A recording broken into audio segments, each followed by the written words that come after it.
বিয়ে বাড়িতে এসে তিলোত্তমাকে দেখে ডক্টর প্রতাপ চমকে গেল। সে মানুষ দেখছে না ভূত দেখছে, না তিলোত্তমার আত্মা ঘুরে বেড়াচ্ছে তার চারিপাশে। নিজের চোখকে বিশ্বাস করতে পারছিল না সে। রক্ত মাংসের মানুষ তিলোত্তমা, তাকে কতটা অত্যাচার করে মারা হয়েছে সেটা কেউ জানুক না জানুক ডক্টর প্রতাপ কিন্তু জানে। আর তারপরেও তিলোত্তমা কিভাবে এইভাবে ঘুরে বেড়াতে পারে, এই প্রশ্নটাই কিছুতেই বুঝতে পারছিল না। সত্যি বাস্তবের সাথে এই সিরিয়ালের কতটা অমিল আছে, যেখানে বাস্তবে সত্যি কি এরকম তিলোত্তমারা যখন অত্যাচারিত হয় তাদের পাশে গিয়ে দাঁড়ায় কেউ, তাদেরকে বাঁচাতে পারে? কারণ একবার যদি মৃত্যু চলে আসে তারপরটা তো আর কিছু নেই। তার পরটাই সে সাজা পেল কি পেল না, তার অত্যাচারীরা কত বড় শাস্তি পেল, তাতে সেই মেয়েটার কি? এখানে তিলোত্তমাকে বাঁচিয়ে নিল তার বোন তমসা। ওইদিকে বাকি তিলোত্তমারা, আমাদের সমাজের বাকি তিলোত্তমারা, তাদেরকে কি বাঁচাবে?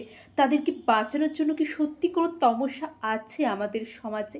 যদি থেকে থাকে, যদি আপনাদের মনে হয়, কমেন্ট করে জানান। সত্যি এতদিনে একটা সিরিয়াল হচ্ছে যেটা সমাজকে তুলে ধরছে, যেটা নারীদের জীবনকে প্রতিফলিত করছে প্রত্যেকটা মুহূর্তে। তিলোত্তমার কথাতে, তিলোত্তমার ডায়লগ এত সুন্দর, যেটা নারীদের মন স্পর্শ করবে। ওইদিকে তিলোত্তমার বাবার কাছে যখন ফোন আসে যে তিলোত্তমা মুখার্জি মারা গেছে, তার বাবা তো বলে ইয়ার্কি করার জায়গা পাচ্ছ না, আমি আমার মেয়েকেই কিছুক্ষণ আগে বিদায় করলাম। এরকম ইয়ার্কি করার আগে দুবার ভাববে। ওইদিকে ঠাকুমা কিন্তু অনেকটা বুঝতে পেরেছিল, সে অনেক কিছু ধরতে পেরেছিল, কিন্তু সে বুঝতে পারছিল না যে সত্যিটা সে কাকে বলবে।